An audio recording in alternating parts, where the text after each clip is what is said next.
is the daily testing number. We do 50,000 tests per day, okay? More tests than any place in the country. Those 50,000 tests tell you immediately what's happening with the infection rate. We're starting to reopen. We watch those daily testing numbers to see what's happening. And they're on a website. I tell the government leaders all the time, study these numbers, look at what's behind them. But for example, New York City was at 1.5%, which was the infection rate from the testing, then 1.7. Yesterday was 1.5. So we're watching those numbers. You'll see a little up and down. But if you see anything significant, then we would have to really take a deeper look. You can look at where it is in the boroughs. The boroughs have very different infection rates. One of the sad facts in this is the lower income communities, higher percentage minority communities have a higher infection rate. It's another symbol of the injustice in our society. They have less health care coverage. You see some zip codes in the outer boroughs twice the infection rate of the city. The city is about 19% infection rate. You have some zip codes up to 50% infection rate. So we're paying special attention to those. Number of lives lost is 42 yesterday. You see the overall trend on this is down, and the numbers are probably at such a low level that I don't know they'll drop much more than where we are. But this is also a far way from where we've come. We wish all the families who lost loved ones that they find peace, and we'll remember them in our prayers. You can see the journey over the past 100 days. We went right up the mountain. The number increased quickly, and then it took us a long time to come down. But where we are today is a pivotal point in this entire situation with the coronavirus. You see states all across the nation where the infection rate is going up dramatically.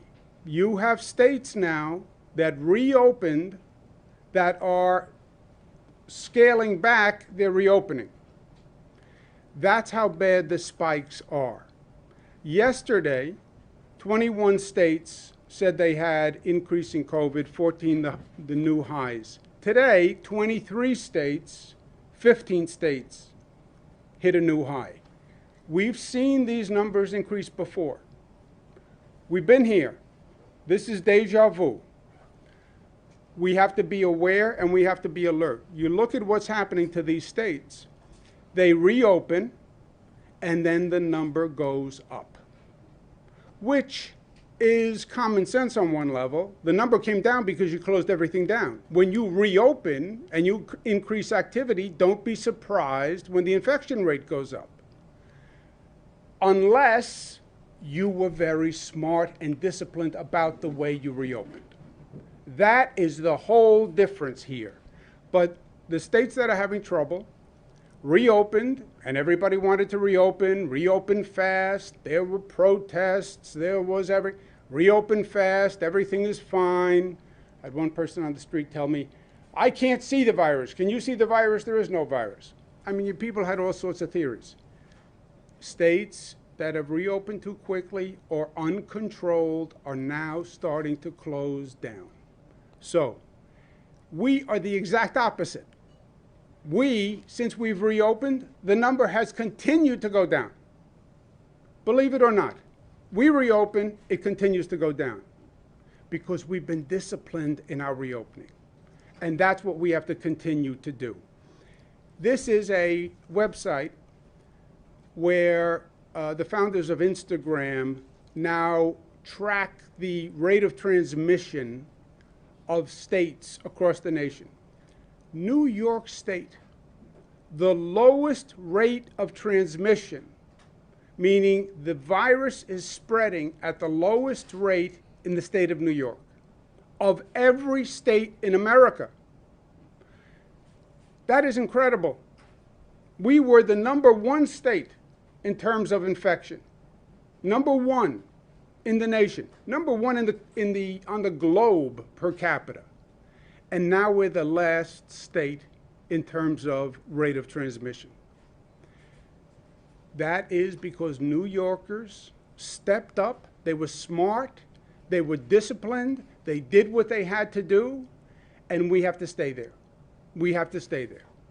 Now is no time to forget what got us here. We have to stay smart. On the civil unrest, I said from day one that I stand with the protesters. I believe this is the moment to put forth a real federal reform justice agenda. Yes, we have to do criminal justice. Yes, we have to do police. The injustices are more fundamental than that, in truth. Let's talk about education equality, because we have two education systems, one for the rich and one for the poor, and that is true. And you want to talk about justice, opportunity for all. Why does one child who happens to be born to a poor family have a second-rate education to children who are born in wealthier communities? Why do you still have child poverty in this nation? How do you justify that? The affordable housing need is all across the country because the federal government went out of the affordable housing business. I was the former housing secretary for the federal government. It was the one responsibility the federal government used to undertake. It was never states and cities. Public housing was federal. Section 8 certificates were federal. Section 8 project-based was federal. Federal Housing Administration, FHA, that was federal. They just ended that business. And then you wonder why we have an affordable housing crisis. And criminal justice reform should be done on a national level. And the House has been very aggressive on reform, the Congress, and I applaud them for it. But New York State is the progressive capital. We never sit back and say just what the nation should do. We show the nation what it should do. We lead by example. And we lead by getting it done. We are a state of action. And that's us at our best. A great member of the New York State Assembly, who then went on to the Congress, a great pioneer, Shirley Chisholm. You don't make progress by standing on the sidelines. You make progress by implementing ideas. Implementing ideas. Getting things done. Action. Results. Not just talking. Not just advocating. But actually articulating your ideas and then getting action done so you change reality for people. We've gotten to a place where people think talking is enough. Talking is not enough. Being angry is not enough. Being emotional is not enough. How do you transition that to action and change and results? And that's what we're doing here today. The New York State Legislature has quickly passed the most aggressive reforms in the nation. I'm going to sign those bills in a moment. 50A reforms, so there's transparency. We're banning chokeholds. Attorney General Special Prosecutor, ending false race-based 9/11 reports. I want to applaud the leaders who have done great work. These are tough times to be in government. There's a lot of issues, a lot of crises, a lot of demands, and they got it done, and they got it done quickly. I want to thank the bill sponsors who have done a great job and actually came to resolution, and I want to applaud them. I also want to applaud the advocates who have been fighting for this for years. I can't tell you how many meetings I've had, how many rallies they put on, how many events Reverend Sharpton put on, keeping the message out there, insisting, advocating, protesting, demonstrating, which results in today and the change we're making today. So I want to applaud all the mothers, especially Gwen Carr, Valerie Bell, and again, Reverend Sharpton for his great work on this. Moving forward, there is still more to do, and we're going to do it in the state of New York. The truth is this: police reform is long overdue.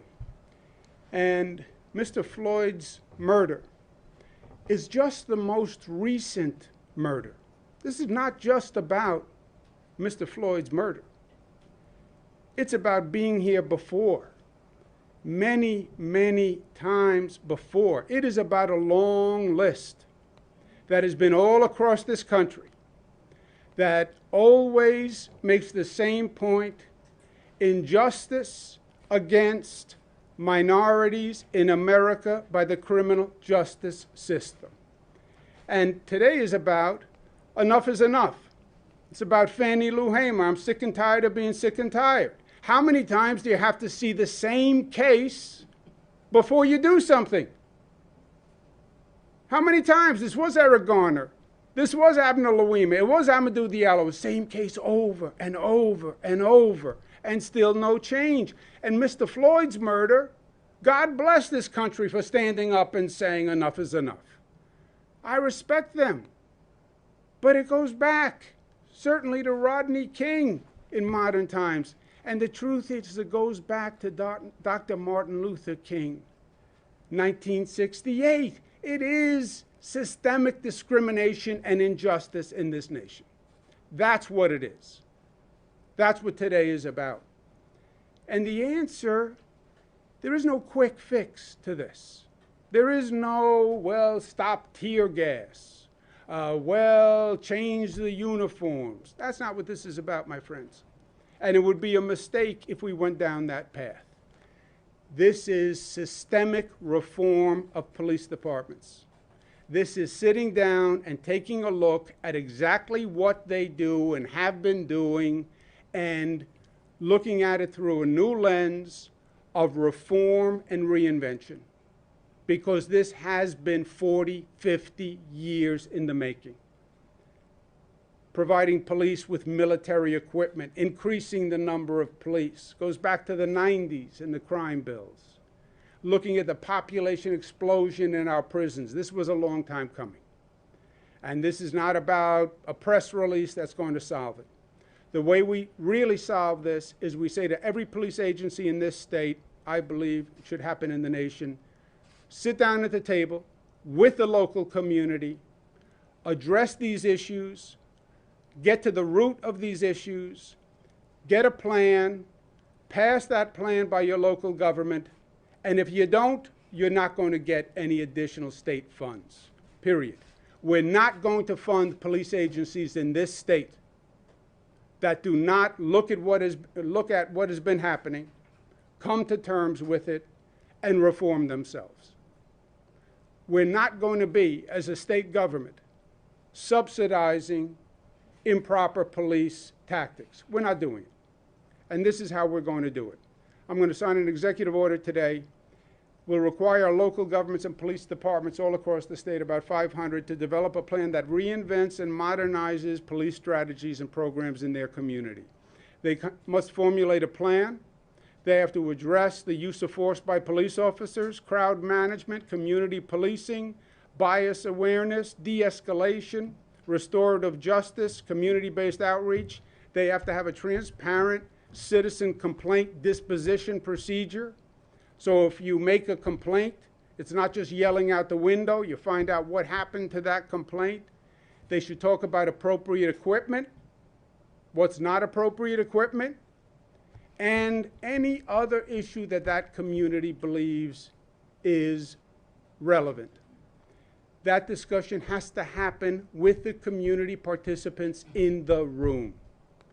That plan then has to be enacted into local law. Every city, every county. It has to be done by April 1. If it's not done by April 1, and if it's not passed, they're not going to be eligible for state funding. Period. And look, it's simple. This is something that has to be done anyway. Because what we know is certainly true, is there is no trust between the community and the police. That's what the protests have said. There's no trust. And if there is no trust, the relationship doesn't work. If there's no trust, the police can't effectively police. If there's no trust, the community is not going to allow the police to police. And there is no trust, or there is a breach of the trust. And that has to be restored and repaired. And the only way to do it is to get in a room, get to the table, let everyone say their piece, and let's figure it out community by community all across this state. It will be statewide. No other state has done it, but New York State will lead the way because New York is New York tough, smart, united, disciplined, and loving. With that, let me turn it over to our great Senate leader. I thank Andrea Stewart-Cousins very much for her leadership. I know we've worked long and hard over this past week. We've been worked long and hard for a long time, but especially this past week, and it turned out great. Thank you very much. Thank you. Senate Leader. Thank you so much, Governor, and thank you for your leadership. I'm certainly so happy to be here at this moment, at this historic moment, and to share this with my colleague and partner in the Assembly's Speaker Hastie, and certainly to be always in the presence of Reverend Sharpton, who, you know, is an icon for all of us in this movement, as is everybody's mother, Hazel Dukes, who has been so clear in so many ways, and obviously in the presence of Valerie Bell and Gwen Carr. Thank you for being brave and strong. You know, we are at a moment of reckoning, there's no question about it. And I am just so thankful that I have a historic role at this moment. I have an opportunity of leading 40 Senate Democrats who unanimously decided this was the time. You know, many of my colleagues will sit and stand on the floor, and certainly colleagues who are younger, and they'll talk about the hip hop and give verses. For me, I remember in 1999 when Bruce Springsteen, you know, the working class hero, did 41 shots, American Skin. When that happened in 1999, I thought that was the moment where people outside of Black and brown communities were finally going to get the message that bad things were happening. And that refrain, you can get killed just for living in your American skin, I thought would ring a note. But it didn't. And that was right around Amadou Diallo. That's why I did that. And so here we are. After the horrific murder of George Floyd, we finally got it. But every parent, every mother who looks like me understood that scary notion with our kids, with our husbands, with our brothers. I got that call when my youngest son was only 18 years old. And he was, quote unquote, on the wrong side of the town. He was stopped, he was frisked. Next thing I know, after we're out of the police station, we're in the emergency room because he's had a fractured nose. Thank God I was able to bring him home. I ache for Gwen, Valerie. I understood that. And I want to be clear, you know, obviously every police officer is not a bad police officer. My brother Bobby was a police officer. He was a transit officer.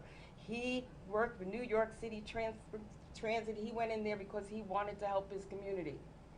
He spent about 6 years there. He was 24. He is a Marine, a Vietnam vet, went into the police department and came out within 6 years because he was convinced that the department, that the system was designed so that every young Black man would have a record. He knew he was a good cop, he worked with the good cops, but he couldn't change that. And he knew the system couldn't change itself. And so here we are. We know this isn't a cure, as the governor said, We know that this is the beginning, but it's a move to bring justice to a system that has long been unjust. And again, I thank you for being a partner, for for making sure that we take to heart this moment that has taken too long to come to. And I thank all of the people in the streets and the leadership of the families to make this happen. So thank you, Governor. Thank you, Senator Leader. And you're exactly right. It's good to be part of the solution. And I'm proud of New York, and I'm proud of what we've done together. Speaker Carl Heastie, pleasure to be with you, my friend. Thank you, Governor. And let me first thank everyone here for being part of this historic moment. But it's a moment I wish that we've never had to deal with. And, you know, when I was first elected Speaker of the Assembly on February 3rd, 2015, I had said that of all of the great things that, you know, I would be a part of, and working with the governor and working with Leader Cousins, that nothing would mean more to me, and that I felt my legacy and who I was as Speaker of the Assembly would mean nothing to me if we didn't make these systemic changes in how communities of color were policed and judged, and here we are.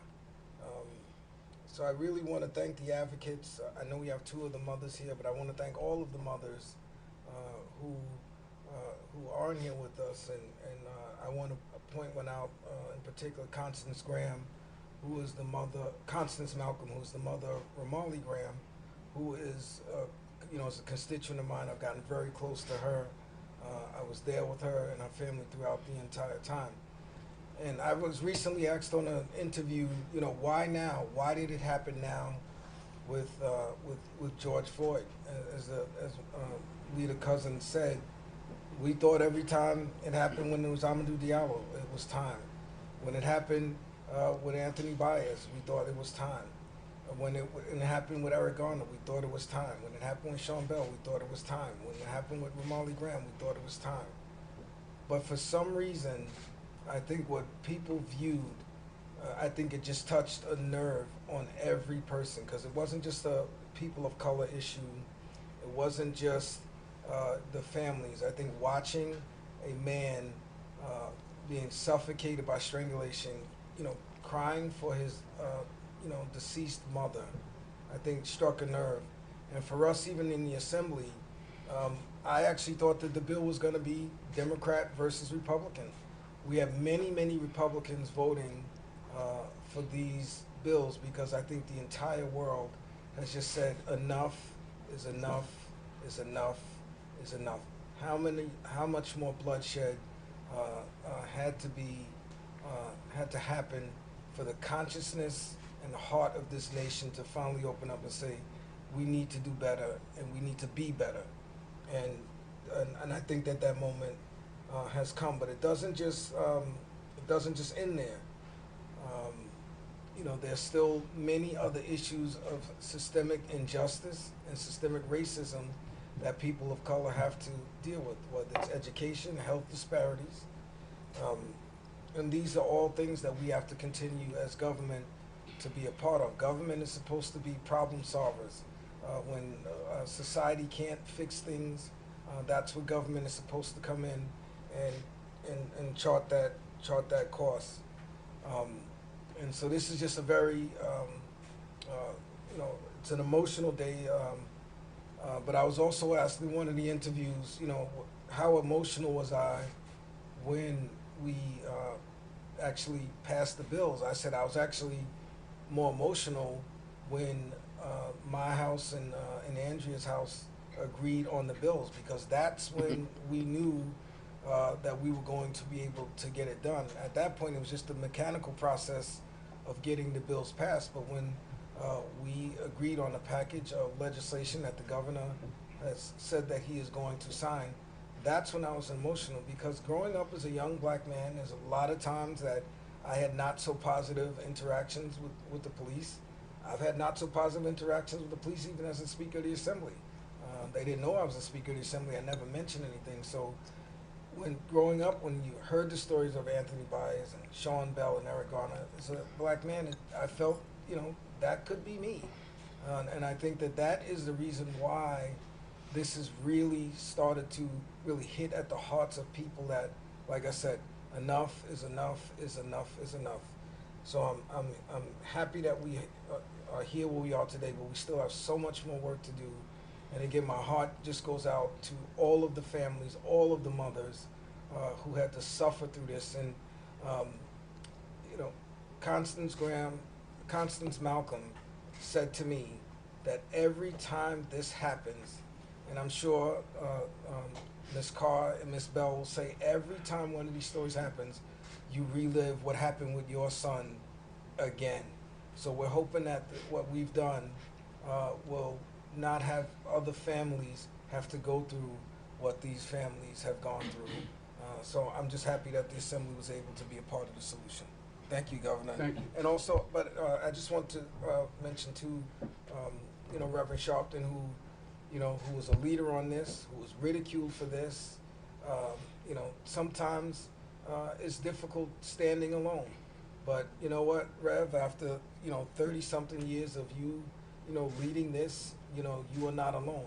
Leaders sometimes have to be alone. Jesus was alone. And so I just want to thank you for your leadership throughout all of these years. Well said. Thank you, Mr. Speaker. Gary, can you put up the list again on the list? The Speaker said, and the Senate leader, why now? What happened now? Why not 1999? That is the question. To me, I hear it, why did it take so long?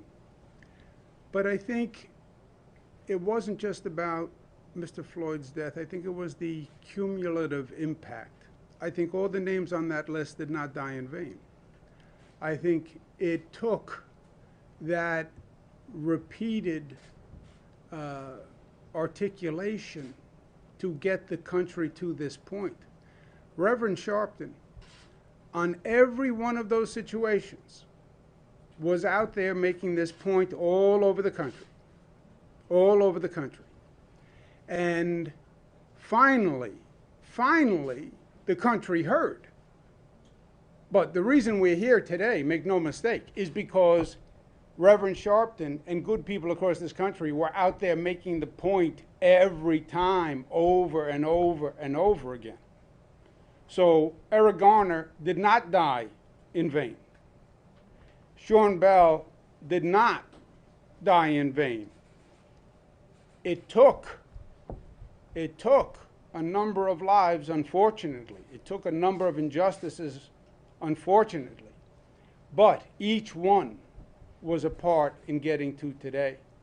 And it was Reverend Sharpton standing up and making sure the people of this nation heard every time every injustice happened. And that Reverend, is a special ability, a special contribution. And you have been there year after year after year. And we all respect your effort.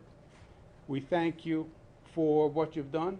We thank you for your voice, which the nation has heard, this state has heard. And not only did we hear you, we're going to make a difference. And this state is going to make a difference. And I believe it's going to be a difference that's going to resonate all across the nation. Because what we're doing here, making every police agency come to the table with the community, that should be done in every police agency in this country. Together we'll make it happen. Reverend Sharpton. Thank you, Governor, and thank you to the Speaker and the Senate Majority Leader. Let me first say this is a great day for advocates.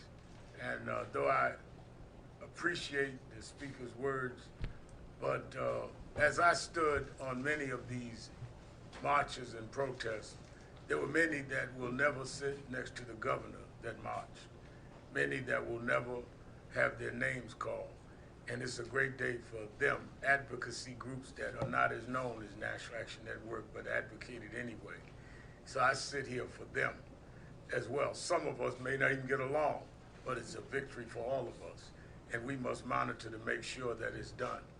I'm glad that Hazel Dukes is here, who is going to jail with me in some of the protests around this issue.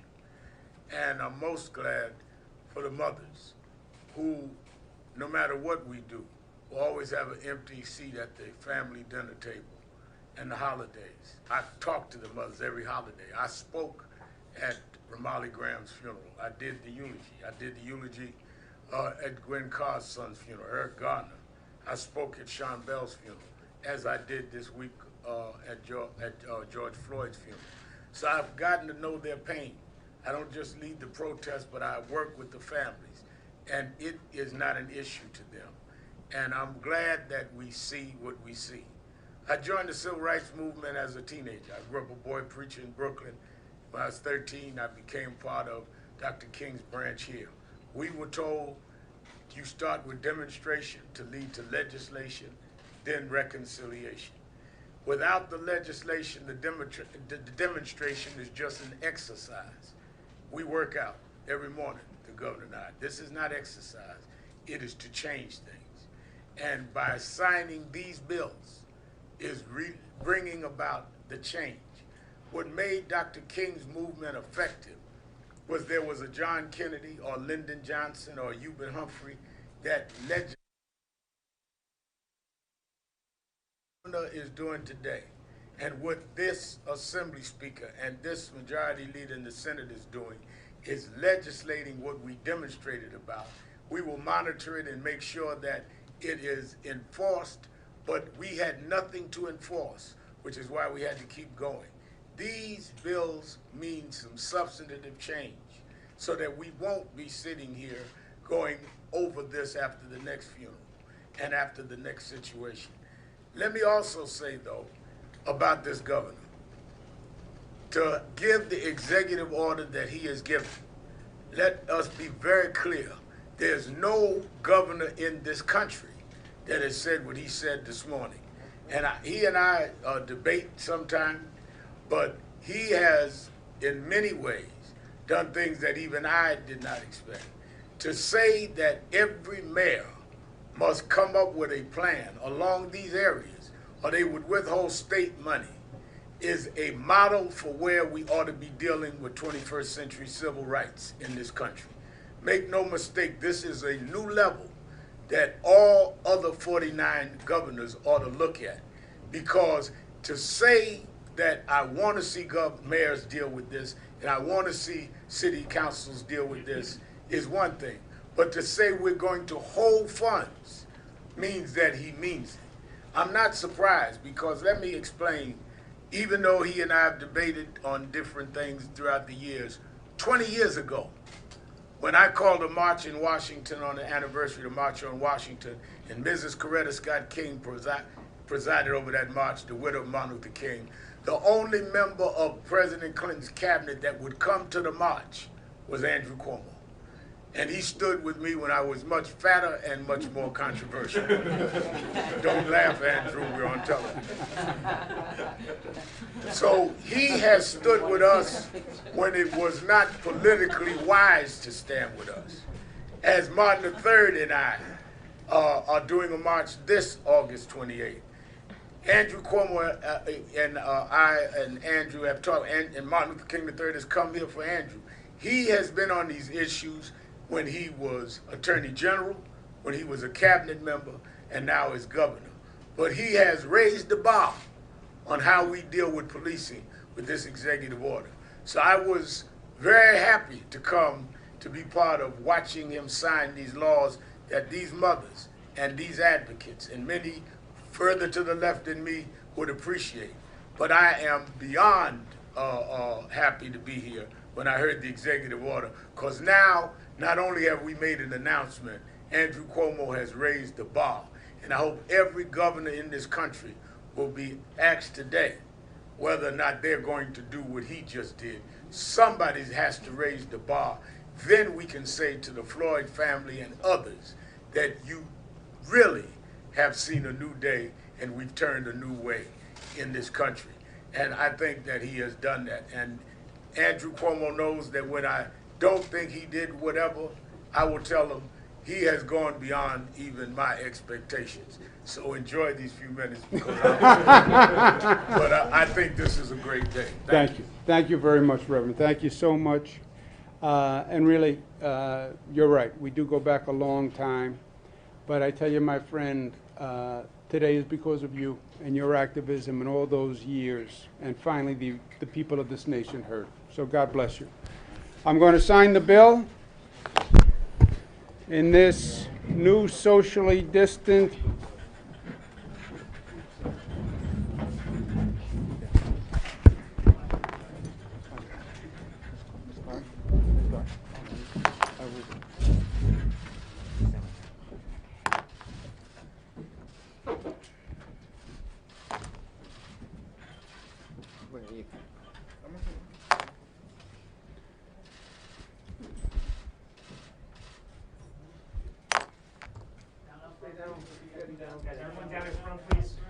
So congratulations, the bills are signed. Whoa. There you go, brother. Thank you, thank you.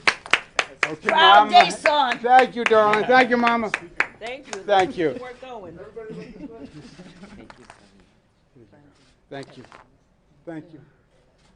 Well done. Everyone got one? Let's give them a round of applause. Can I say something? Miss Bell want to say something. Miss Carl, We Miss want Bell a and Miss minute. Carl. We want to say something for a It's minute. okay? Please, go ahead. Come on. Okay, I'm sorry. To give honor to our Lord and Savior Jesus Christ, that's why I'm able to stand here today. Miss Bell. Thank you. All the honor and glory goes to our Lord and Savior Jesus Christ. I want to thank Governor Cuomo for what he has done, not only for me and Ms. Carr, but for all the mothers and the allies who represent us doing the work that needs to be done. We wrote a vision, we had the voice, and the victory is won. So our allies, Justice Committee, CPR, and all others who stood with us, I want to thank you all and continue the work that you've been doing to make this a better place. Thank you so much. God bless. Thank you very much. Thank you all very much. And Thank you. I want my sentiments exactly what Valerie just said, and I appreciate the governor, the speaker, the majority leader, Reverend Sharpton, all who made this possible. All the committee leaders, the CPR, the Justice Committee, everyone who helped on this campaign. It was a long time coming, but it came, and thank you. Thank you all very much. Thank you so much. Thank you.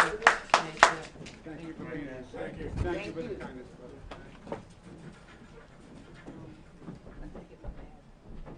Thank you. Yeah.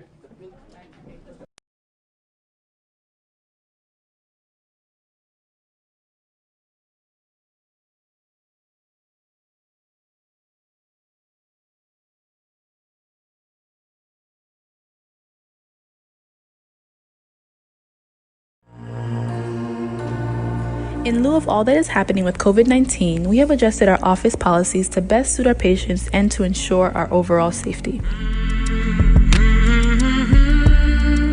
Our current hours of operation are from 10:30 a.m. to 4 o'clock p.m. At this moment, we strongly encourage patients to only come to the office if you have made an appointment or have called in advance, as we only allow a specific number of individuals in office at one time. Per CDC recommendations, we are still following social distancing protocol, so we ask that all patients keep at least 6 feet of distance between themselves and others. Patients are required to wear a mask in order to enter the office and thus be seen by the doctor. Also, upon entrance, your temperature will be taken and we'll be asking you some questions concerning symptoms and exposure. While we are open, we understand that many still may be tentative to leave their homes, so we are currently offering virtual appointments using telemedicine technology and general wellness calls. If you have any questions or simply just want to schedule an appointment with us, please do not hesitate to call at 516-200-3850.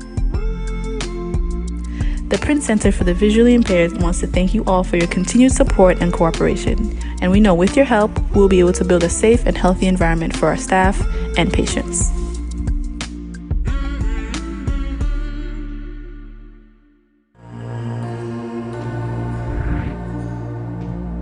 Avec tout ça qui a passé à COVID-19, bureau nous fait une série de changements pour nous plus bien prendre soin des patients et pour nous protéger la santé nous toutes. Nous ouvrons pour nous chaque jour à 10h30 le matin et nous fermons à 4h. Dans ce moment, nous recommandons tous les patients pour faire appointement aux soirées avant de venir dans le bureau parce que nous seulement permettons une certaine quantité de monde dans l'office. Avec recommandation CDC, ou soit Center for Disease Control, nous avons toujours suivi le protocole social distancing et nous demandons tous les patients pour quitter au moins de 6 pieds de distance avec tout le monde. Tout patient a une obligation pour mettre un masque dans le visage pour rentrer dans le bureau et pour voir le docteur. En plus de ça, nous prenons la température de tout le monde qui vient et nous posons une série de questions sur les symptômes que vous senti. Même si nous ouvrons, nous comprenons que pile de monde a toujours senti un doute pour quitter le caillou. Et c'est peut-être ça que nous offrons tout patient un rappel gratis avec le docteur. Ça qui relève un wellness call, côté vous discuter des problèmes que vous gagnez avec eux. En plus de ça, nous offrons virtual appointments avec technologie telemedicine. Si vous avez aucune question, soit vous voulez faire un appointtement avec nous, pas hésiter à relayer nous dans 516-200-3850. Nous voulons dire famille nous dans PCVA que nous vraiment apprécions ce pour nous et nous souhaitons que nous continuions à protéger tête nous et la santé nous.